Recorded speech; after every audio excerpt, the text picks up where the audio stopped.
এক মাসও টিকতেছে না ডক্টর মোহাম্মদ ইউনূসের সরকার। ও মাই গড, আমার তো ভয়ে কাপড় নষ্ট ভাই। সত্যি বলতেছে, আমার তো ভয়ে কাপড় নষ্ট। কথাগুলো বলতাম না, আমাকে একজন একটা মেসেজ করছে যে ভিডিওটা ডিলিট কর, যে কল রেকর্ডিংটা তুই আপলোড করছিস এটা ডিলিট কর, কারণ এক মাস পরেই আমাদের নেত্রী দেশে আসবে। এক মাসও টিকতেছে না ডক্টর মোহাম্মদ ইউনূসের সরকার। ইউনূসের কথা শুনে লাফাচ্ছে। আর জামাতে ওরা কয়দিন আছে? জি সামনে এক মাস থেকে কিনা দেখো।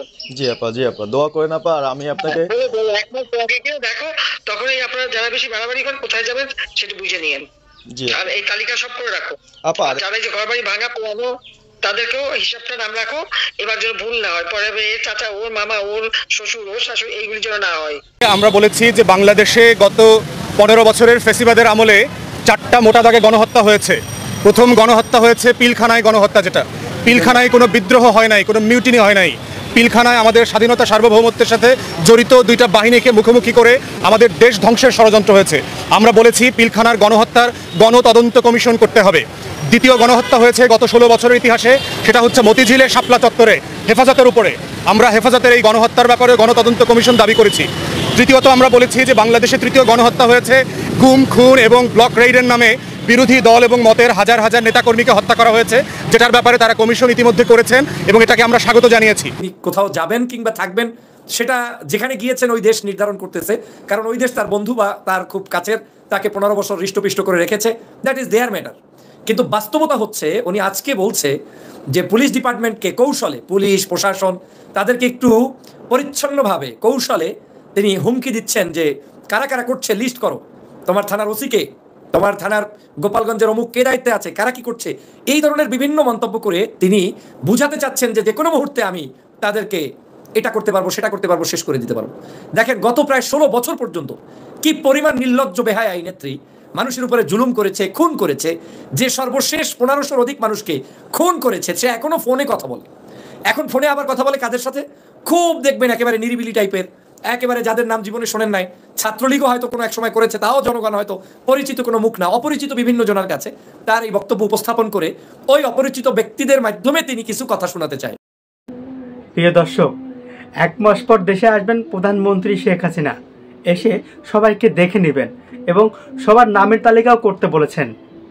কি বিশ্বাস হচ্ছে না? হ্যাঁ, এই কথাটি বলেছেন নিজে স্বয়ং প্রধানমন্ত্রী শেখ হাসিনা। তো আজকে বুঝতে পারছেন ঠিক কতটা গুরুত্বপূর্ণ এই ভিডিওটা। তো যারা ভিডিওটা অন করেছেন তারা পুরো ভিডিও না দেখে কেউ মন্তব্য করবেন না। পুরো ভিডিওটা দেখলেই বুঝতে পারবেন আজকে ভিডিওটা ঠিক কী কারণে, কতটা গুরুত্বপূর্ণ এই ভিডিওটা। তো যারা এখনও চ্যানেলটাকে সাবস্ক্রাইব করেননি তারা এরকম ভিডিও পেতে চ্যানেলটাকে সাবস্ক্রাইব করে রাখুন, আর যারা করেছেন তাদেরকে অসংখ্য অসংখ্য ধন্যবাদ। চলুন পর্যায়ক্রমে ভিডিওগুলো দেখে আসি। এক মাসও টিকতেছে না ডক্টর মোহাম্মদ ইউনূসের সরকার। ও মাই গড, আমার তো ভয়ে কাপড় নষ্ট ভাই। সত্যি বলতেছে, আমার তো ভয়ে কাপড় নষ্ট। কথাগুলো বলতাম না, আমাকে একজন একটা মেসেজ করছে যে ভিডিওটা ডিলিট কর, যে কল রেকর্ডিংটা তুই আপলোড করছিস এটা ডিলিট কর, কারণ এক মাস পরেই আমাদের নেত্রী দেশে আসবে। এক মাসও টিকতেছে না ডক্টর মোহাম্মদ ইউনূসের সরকার। ইউনূসের কথা শুনে লাফাচ্ছে। আর জামাতে ওরা কয়দিন আছে? সামনে এক মাস থেকে কিনা দেখো। জি আপা দোয়া করেন আপা। আর আমি আপনাকে এক মাস আগে কিনা দেখো, তখনই আপনারা যারা বেশি বাড়াবাড়ি করেন কোথায় যাবেন সেটা বুঝে নিয়েন। জি আর এই তালিকা সব করে রাখো আপা। যারা যে ঘর বাড়ি ভাঙা পোড়ানো তাদেরকেও হিসাবটা নাম রাখো, এবার যেন ভুল না হয়। পরে চাচা ওর মামা ওর শ্বশুর ওর শাশুড়ি এইগুলি যেন না হয়। আমি সত্যি খেয়াল করি না, এত সুন্দর করে খেয়াল করে তো ভিডিওটা করি নাই, রেকর্ডিংটা শুনি নাই। পরে শুনলাম যে সে বলতেছে 1 মাসও টিকবে না। এইটা নিয়ে আবার আওয়ামী লীগের কিছু লোকজন মাতামাতি শুরু করছে এবং আমাকে কমেন্ট করছে, আমাকে মেসেজ করছে যে 1 মাসও টিকবে না ডক্টর মোহাম্মদ ইউনূসের সরকার। এটা আমাদের নেত্রী বলছে। তুই যে রেকর্ড আপলোড করছিস পুরো ভিডিওটা শুনিস নাই, রেকর্ডিংটা শুনিস না, কি বলছে? 1 মাসও টিকবে না ডক্টর মোহাম্মদ ইউনূসের সরকার। এখন আমি ভয়ে আছি ভাই। এই যে এত এত মানুষ মারা গেল, 1582 জন বর্তমানে। এই শেখ হাসিনা যদি আসে 1582 জনের তো বিচার করবে, কবর থেকে উঠাই বিচার করবে। কেন? তার পতনের জন্য আন্দোলন করছিল। তারপরে কি, এই যে হাসপাতালে যারা এখনো চিকিৎসা নিচ্ছে এদেরকে তো বিচারের আওতায় আনবেই। এদেরকে হাসপাতাল নিয়ে জেলে ঢুকাবে, হাসপাতাল থেকে নিয়ে। তারপরে যে 1582 জনের যে ফ্যামিলি আছে প্রতিটা ফ্যামিলির বিচার করবে। আর আমরা যারা যে কথা বলছি ভাই, আমাদের বিচারও করবে। আর যারা সমন্বয়ের কাছে এদের তো মনে করেন যে আমার কি মনে হয় আল্লাহ জানে কি করে, আয়না ঘরের থেকে বড়টায় রাখে নাকি আল্লাহ জানে। আর এই বয়সে ডক্টর মোহাম্মদ ইউনূস স্যার কি করবে? আমি তো তার টেনশনে মরে যেতেছি ভাই। 1 মাস পরে তার টেনশনে তো মরতেছি। হাসি ঠাট্টায় ওড়াই দিবেন না, আমি একটু মজা করে বললাম। আমি আপনাকে বলি, শেখ হাসিনা একটা প্ল্যানে আছে, আপনার ইন্ডিয়া একটা প্ল্যানে আছে। এই যে বলছে যে মধ্যপ্রাচ্যে যে কোনো একটা দেশে পাঠাই দিবে। এখন আমরা একটু হালকাভাবে নেই, সে তো ইন্ডিয়ায় থাকতে পারতেছে না। সামনে দুর্গাপূজা ভাই, শেখ হাসিনার সামনে কিন্তু 2টা ট্রাম্প কার্ড আছে। একটা হচ্ছে দুর্গাপূজা, আর একটা হচ্ছে জঙ্গি। গতকালে কিন্তু চরমনের একটা মিছিল থেকে দুজনকে গ্রেপ্তার করেছে, তাদের হাতে ছিল কালো পতাকা, আপনারা জানেন। এই দুজনকে গ্রেপ্তার করছে, কি জন্য গ্রেপ্তার করছে আপনারা ভালো করে জানেন। এটা কিন্তু প্ল্যান, অনেক মানে মিছিল মিটিং এর ভিতর মানে ঢোকাই দিবে কাদেরকে জানেন, ছাত্রলীগের পোলা মানে ঢোকাই দিবে কালো পতাকা দিয়ে। কালো পতাকা দিয়ে পৃথিবীরে বোঝাবে দেখ বাংলাদেশে জঙ্গি সংগঠন মাথাটা চালাতে উঠতেছে, এটা বোঝাবে। এটা বোঝানোর জন্য কালো পতাকা দিবে। এবং দুর্গাপূজায় বাংলাদেশে অনেক মন্দিরের উপর হামলা হইতে পারে, এটা হচ্ছে ইন্ডিয়া ট্রাম্প কার্ড হিসেবে ব্যবহার করবে। সো এই ধরনের সুযোগ আপনারা কি দিবেন কাজে লাগাইতে? কল রেকর্ডিং এ কি বলছে শুনছেন? কল রেকর্ডিং এ বলছে যে যারা বাড়ি ঘরে হামলা করছে, ছাত্রলীগের যাদেরকে পিটাইছে, সবার বিচার করবে শেখ হাসিনা আবার এসে, সবার বিচার করবে। এই কল রেকর্ডিংটা ফাঁস হওয়ার দরকার ছিল ভাই এই মুহূর্তে। বাংলাদেশের মানুষ যারা বলতেছেন যে শেখ হাসিনা ভালো ছিল, বলার প্ল্যান করতেছিলেন, প্রস্তুত হন আপনি এই কথার উত্তর দেওয়ার জন্য। শেখ হাসিনা কল রেকর্ডিং একটা ফাঁস করছে, সবকিছুর মালিক আল্লাহ। আপনি যে বলবেন যে শেখ হাসিনা ভালো ছিল, এই যে এতগুলো মানুষ মারছে, একটু অনুশোচনা আছে? যে 1582 জন মানুষ মারা গেছে, এটা হিসাবে আসছে, আরো আছে। এটা যে মারা গেছে, এটা নিয়ে কোনো অনুশোচনা আছে তার? এটা নিয়ে কোনো কথা বলছে কোনো কল রেকর্ডিং এ? কোনো কল রেকর্ডিং এ এটা নিয়ে কোনো কথা বলে নাই। সে কথা বলছে কি তার নেতা কর্মীদের মারছে, এটার বিচার সে করবে। তাহলে চিন্তা করেন, এবার যদি কোনোভাবে শেখ হাসিনাকে বাংলাদেশে আসার সুযোগ করে দেন, তাহলে কি অবস্থা হবে আপনাদের? কল্পনা করেন তো, একবার কল্পনা করেন। গুগু দেখছো, গুগুর হাত দেখো নাই মনে না? হ্যাঁ, আপা আসতেছে দেশে, বুঝতে পারছো? এক মুঠো ডক্টর ইউনূস টিকবে না, সবার বিচার করবে, কাউকে ছাড়বে না। সে বাড়ি ঘরে হামলা করছো, কাউকে ছাড়বে না। শোন, একটা কথা তোদেরকে বলি, তোরা যারা স্বপ্ন দেখতেছিস যে নেত্রী বলছে 1 মাসও টিকবে না, তোদেরকে একটা কথা বলি, কান দিয়ে শুনে রাখ। এই কল রেকর্ডিংটা ফাঁস হয়েছে কার সাথে? একটা সদরের, গোপালগঞ্জ সদরের যুগ্ম আহ্বায়ক না যুগ্ম সাধারণ সম্পাদক, যাই হোক যুগ্ম সম্পাদক, তার সাথে একটা উপজেলার যুগ্ম আহ্বায়ক না যুগ্ম সম্পাদকের সাথে কথা হয়েছে। একটা উপজেলা, তাকে সে বলতেছে লিস্ট করে রাখো, হ্যান করে রাখো, ত্যান করে রাখো। এই রেকর্ডিংটা যদি উবাইদুল কাদের সাথে কথা বলে ফাঁস হইতো, এই রেকর্ডিং যারা নীতি নির্ধারক ছিল তাদের লেভেলে কেউ ফাঁস হইতো, অথবা সাদ্দামরে বলতেছে, ইনামরে বলতেছে, তাইলে ব্যাপারটা একটু ভালোভাবে নিয়ে যাইতো। বুঝতে পারছেন? হ্যাঁ, এটা বলছে কার সাথে? ছাগলের 3 নম্বর বাচ্চা থেকে খারাপ। ওই সদরে যদি সভাপতি সেক্রেটারির সাথে কথা বলতো, তাহলে একটা জিনিস মানানসই থাকতো। এখন বলছে কার সাথে? একটা ইউনিয়ন পর্যায়ের নেতার সাথে। এখন ইউনিয়ন পর্যায়ের নেতার সাথে বলতেছে সেই ধরনের কথা যে একটারও ছাড়বো না। আরে আপারে, আওয়ামী লীগের এত দুঃসময় দেখতে হবে কল্পনা করি নাই, সত্যি বলতেছি। জানতাম আওয়ামী লীগের দুঃসময় আসবে, কিন্তু এত দুঃসময় আসবে এটা কল্পনা করি নাই। বুঝতে পারছেন? তারপর হাসি ঠাট্টা যাই করেন, এই জিনিসগুলো খেয়াল রাখবেন। সামনে দুর্গাপূজা, এই জিনিসগুলো হালকাভাবে নিবেন না, সাবধান। আপনাদের একটু ভুলের জন্য অনেক কিছু হাতছাড়া হয়ে যেতে পারে। স্বাধীনতা অর্জনের থেকে রক্ষা করা অনেক কঠিন। তো সবাইকে স্বাধীনতা রক্ষা করার জন্য মাঠে নামতে হবে, বিকজ শেখ হাসিনা কিন্তু থেমে নেই, তার কল রেকর্ডিং এটাই প্রমাণ পাইছে। এবং সে যদি বাংলাদেশে আবার আসে কোনোভাবে, তাহলে কি হবে একবার ধরে নেন। আর এই কল রেকর্ডিংটা ফাঁস হওয়াতে যাই হোক সম্ভাবনা ছিল যে 50 বছর পরে আসুক, 10 বছর আগে আসতো, কিন্তু এটা যখন 8-10 বছর পিছিয়ে গেল, 60 বছর। বুঝতে পারছেন? 1 যুগ যদি 2 যুগ যদি থাকতো, এই যে অনেকে বলছে না 1 দশকে ফিরতে পারবে না, এই কল রেকর্ডিংটা ফাঁস হওয়ার পরে এটা 2 দশকে চলে গেল। এটা তো বলছে গবেষকরা, পৃথিবীর যারা গবেষক করে, রাজনীতি বিশ্লেষণ করে, কলম টলম লেখে, তারা বলছে যে 1 দশকে ফিরতে পারবে না। এই কল রেকর্ডিংটা ফাঁস হওয়াতে ভালো হয়েছে। আওয়ামী লীগ 2 দশকে ফিরতে পারবে না, কারণ সে বাংলাদেশের মানুষকে অলরেডি হুমকি দিছে। সে হুমকি দিছে বাংলাদেশের মানুষকে, এত বোকা এই আওয়ামী লীগকে আবার বাংলাদেশে ফিরে আনবে, এত বোকা না। সাধারণ জনগণ ওই নৌকায় ভোট দেওয়ার আগে একবার চিন্তা করবে, আল্লাহ ভোট দিব নৌকায়। এই যে বলছে নেতাকর্মীদেরকে এখানে রাস্তায় ফেলে রেখে তিনি যে অন্যায় করেছেন, তিনি যে একজন চরম ধূর্তবাজ একজন মানুষ, তিনি যে চরম জনগণের সাথে প্রহসন করা একজন মানুষ, সেটাকে লুকিয়ে রাখার জন্য এখন সকাল সন্ধ্যা নতুন একটা সিস্টেম চালু করেছেন। সেটা হচ্ছে ফোন করবে যে কোনো একজন উচ্ছিষ্টভোগী আওয়ামী লীগের দালাল, আর সেই ফোনটা রিসিভ করবেন তিনি। আর ফোন রিসিভ করার পরে নির্দিষ্ট কিছু কথা তারা বলবেন, বলার পরে সেটা আবার ফ্ল্যাশ করে দিবেন। কত সুন্দর সিস্টেম! ফোন করবেন পরিকল্পিত উপায়ে, কথা বলবেন নিজেদের মধ্যে কিছু বিষয়ে, বলে সেটা আবার ফ্ল্যাশ করে দিবেন। দেওয়ার পরে আপনার বাংলাদেশের বিভিন্ন মিডিয়া সহ বিভিন্ন জায়গায় আসবে। এই চোরামি কৌশল অবলম্বন করেছে শেখ হাসিনা। শেখ হাসিনার এবং আওয়ামী লীগের যদি বিন্দুমাত্র লাজ শরম থাকে, যদি বিন্দুমাত্র থাকে, তাহলে তারা এই ধরনের ফোন কল অডিও রেকর্ড ফাঁস করে রাজনীতি আপনাকে করতে হবে কেন? আপনি যদি স্টেটমেন্ট দিতে পারেন, আপনি যদি নিজে জোর গলায় কোনো একটা ভিডিও অডিও বক্তব্য দিতে পারেন, আপনি 5ই আগস্ট কেন যাওয়ার প্রাককালে জনগণের কাছে একটা বাণী পর্যন্ত পৌঁছে দিতে পারলেন না? কিংবা 4 তারিখ 3 তারিখ আপনি চাইলেই অনেক কিছু করতে পারতেন। আপনি কিছুই জনগণের জন্য না দিয়ে আপনি এখন ফোন আলাপ ফাঁস করছেন। ফোন আলাপ ফাঁস হয়ে বক্তব্য দেয়া, এটা যে কতটা চুরি, কতটা ডাকাতি, কতটা অন্যায় কাজ, কতটা গোপন বিষয় নিজেরা কথা বলে সেটাকে আবার ফাঁস করে দিচ্ছে। এটার নাকি একটা রাজনৈতিক চরিত্র আছে। প্রিয় সহযোদ্ধা ভাইরা, আজকেও তিনি বলছেন যে গত কয়েকদিন আগে বলছেন চুট করে আমি চলে আসতে পারি। এই চট করে তো আর তার আশা হলো না। আমরা এখন শুনছি চট করে তাকে অন্য কোনো এক দেশে চলেও যাওয়া লাগতে পারে। যদিও এ বিষয় নিয়ে আমার ব্যক্তিগত মতামত নাই, কারণ তিনি কোথাও যাবেন কিংবা থাকবেন সেটা যেখানে গিয়েছেন ওই দেশ নির্ধারণ করতেছে, কারণ ওই দেশ তার বন্ধু বা তার খুব কাছের, তাকে 15 বছর হৃষ্টপিষ্ট করে রেখেছে, দ্যাট ইজ দেয়ার ম্যাটার। কিন্তু বাস্তবতা হচ্ছে উনি আজকে বলছে যে পুলিশ ডিপার্টমেন্টকে কৌশলে, পুলিশ প্রশাসন তাদেরকে একটু পরিচ্ছন্নভাবে কৌশলে তিনি হুমকি দিচ্ছেন যে কারা কারা করছে লিস্ট করো, তোমার থানার ওসিকে, তোমার থানার গোপালগঞ্জের অমুক কে দায়িত্বে আছে, কারা কি করছে। এই ধরনের বিভিন্ন মন্তব্য করে তিনি বুঝাতে চাচ্ছেন যে কোনো মুহূর্তে আমি তাদেরকে এটা করতে পারবো, সেটা করতে পারবো, শেষ করে দিতে পারবো। দেখেন গত প্রায় 16 বছর পর্যন্ত কি পরিমাণ নির্লজ্জ বেহায়া এই নেত্রী মানুষের উপরে জুলুম করেছে, খুন করেছে। যে সর্বশেষ 1500-র অধিক মানুষকে খুন করেছে সে এখনো ফোনে কথা বলে। এখন ফোনে আবার কথা বলে কাদের সাথে? খুব দেখবেন একেবারে নিরিবিলি টাইপের, একেবারে যাদের নাম জীবনে শোনেন নাই। ছাত্রলীগও হয়তো কোনো এক সময় করেছে, তাও জনগণ হয়তো পরিচিত কোনো মুখ না, অপরিচিত বিভিন্ন জনের কাছে তার এই বক্তব্য উপস্থাপন করে ওই অপরিচিত ব্যক্তিদের মাধ্যমে তিনি কিছু কথা শোনাতে চায়।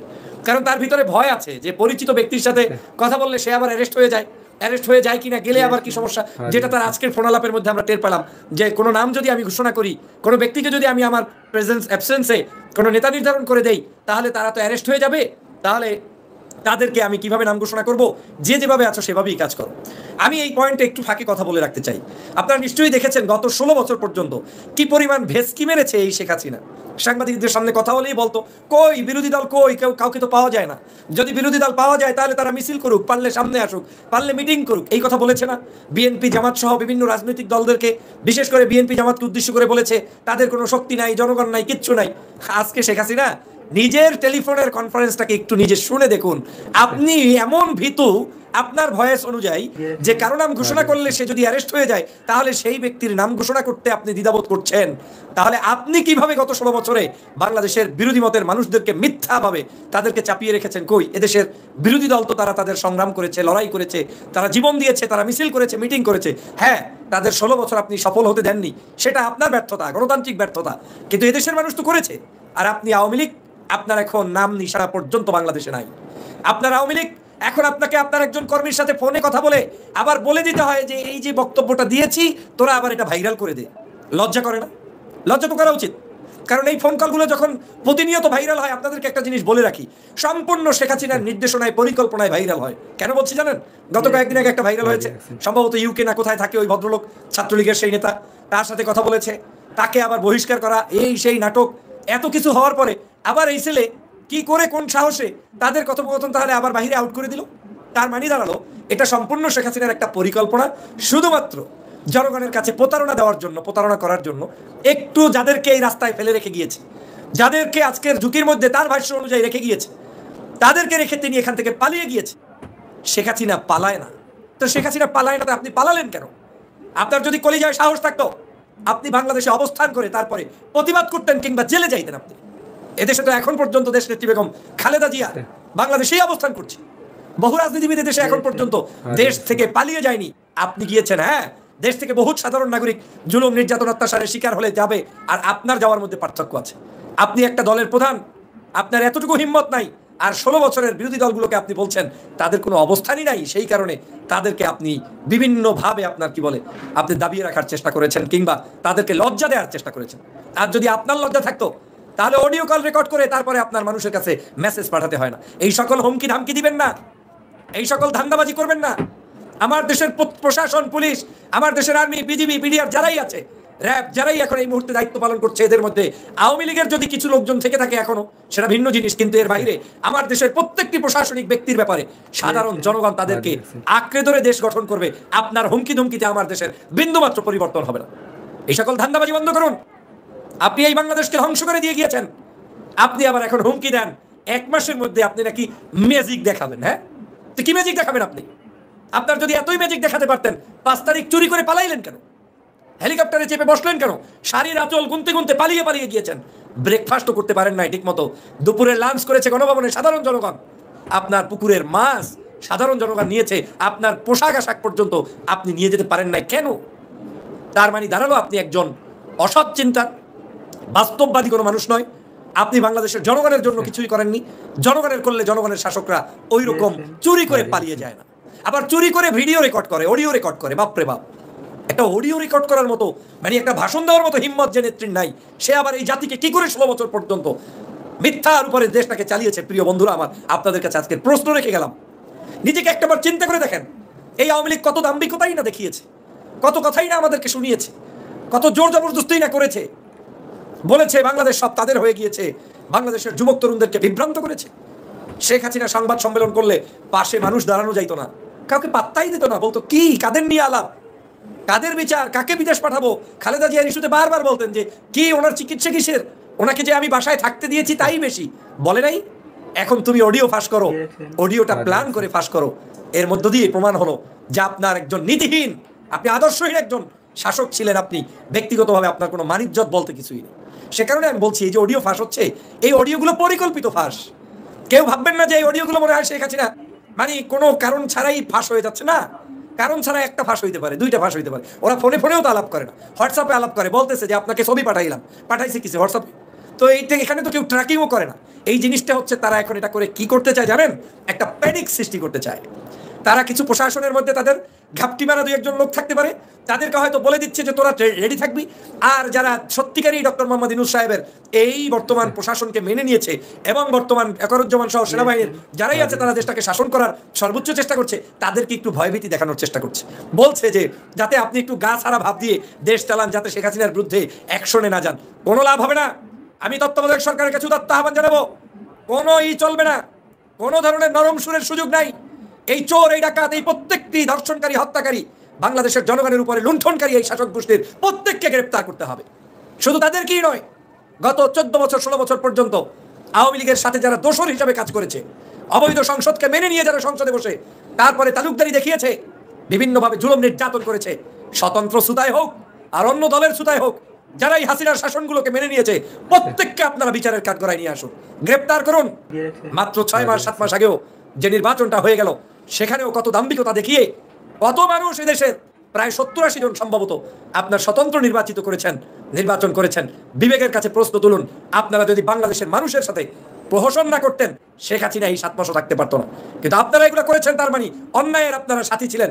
ওই সুমন মার্কা যারা এমপি ছিলেন, প্রত্যেককে আমার মনে হয় রাষ্ট্রের বিচারের কাঠগড়ায় এনে দেশবাসীর সামনে তাদের চরিত্র উপস্থাপন করা দরকার। প্রিয় সহযোদ্ধা ভাই বোনেরা, আজকের এখন ইন্টারনেটের যুগে পাশের দেশে পালিয়ে থেকে পরিকল্পনা করছে দেশের মানুষ দেশ রক্ষা করবে। তুমি শেখ হাসিনা বাংলাদেশকে নিয়ে চিন্তা করার বিন্দুমাত্র রাজনৈতিক অধিকার তোমাকে আর দেশের জনগণ কেউ দেয় না, সুযোগ নেই। তুমি কে? বাংলাদেশের 1500 মানুষকে গত মাত্র 1-2 মাসে তুমি হত্যা করেছো। 1 মাসের কম সময়ের মধ্যে তুমি প্রায় 1500-র অধিক মানুষকে হত্যা করেছো, প্রায় 25,000-এর অধিক মানুষের চক্ষু কেড়ে নিয়েছো, হাত কেড়ে নিয়েছো, পাও কেড়ে নিয়েছো, বিকলাঙ্গ করেছো, অঙ্গ প্রত্যঙ্গ হানি করেছো। তারপরে আবার স্বপ্ন দেখো বাংলাদেশে আসবা আর ডক্টর মোহাম্মদ ইউনূসের নামের শুরুতে সুদখোর লাগাইয়া তারপরে বাংলাদেশে ধর্ম ব্যবসা করবা। ওই সকল ধর্ম ব্যবসায় দেশে হতে দেওয়া যাবে না। প্রিয় ভাইরা, আপনারা সজাগ থাকবেন, সতর্ক থাকবেন, আবেগতাড়িত হবেন না। বাংলাদেশের বর্তমান পরিস্থিতিতে শেখ হাসিনা সকল ষড়যন্ত্র, তার এই গোপন পরিকল্পনা করতেই থাকবে। তার মধ্যে অন্যতম একটা হচ্ছে এই দেশের সংখ্যালঘুদেরকে ব্যবহার করার একটি পায়তারা, এই দেশের তাদের যে কোনো মূর্তির উপরে আক্রমণ করা, তাদের যে কোনো ধরনের ক্ষতি সাধন করা, এটা আওয়ামী লীগই করবে, করে আবার বিদেশের কাছে উপস্থাপন করবে। সতর্ক থাকবেন। মাজারগুলো ভাঙার সময় আমি বলেছিলাম, এই সব মাজারগুলো আওয়ামী লীগের ষড়যন্ত্রে ভেঙেছে, ওরাই ভেঙেছে। কোনো দেশের স্বাধীনতাকামী কোনো রাজনৈতিক দলের ষড়যন্ত্র সেখানে ছিল না। তার মানে ওরা এগুলো করবে, ওরা ওদের পন্থী মানুষের গাড়ির উপরে আক্রমণ করে তারপরে তারা সেটাকে প্রচার করবে। এরকম করে তারা কিছু মানুষকে ইউনাইটেড করার চেষ্টা করবে এবং তাদেরকে দিয়ে বাংলাদেশের একটি অরাজক পরিস্থিতির খেলায় মেতে উঠতে চায়। সেটা আপনাকে, আমাকে, সবাইকে সতর্ক থেকে পাহারা দিয়ে দেশকে রক্ষা করতে হবে। কোনো ধারাই ফেরাই চলবে না। বাংলাদেশের এই দেশের স্বাধীন চেতা যুবক, তরুণ, হিন্দু, মুসলিম, বৌদ্ধ, খ্রিস্টান, শিক্ষক, ছাত্র, সুধী সবাই মিলে যে বাংলাদেশ বিনির্মাণ করছে, এই বাংলাদেশ শেখ হাসিনার হাতে আর যেতে দেয়া যাবে না এবং নিরাপদ নয়। আমরা বলেছি যে বাংলাদেশে গত 15 বছরের ফেসিবাদের আমলে 4টা মোটা দাগে গণহত্যা হয়েছে। প্রথম গণহত্যা হয়েছে পিলখানায় গণহত্যা, যেটা পিলখানায় কোনো বিদ্রোহ হয় নাই, কোনো মিউটিনি হয় নাই। পিলখানায় আমাদের স্বাধীনতা সার্বভৌমত্বের সাথে জড়িত 2টা বাহিনীকে মুখোমুখি করে আমাদের দেশ ধ্বংসের ষড়যন্ত্র হয়েছে।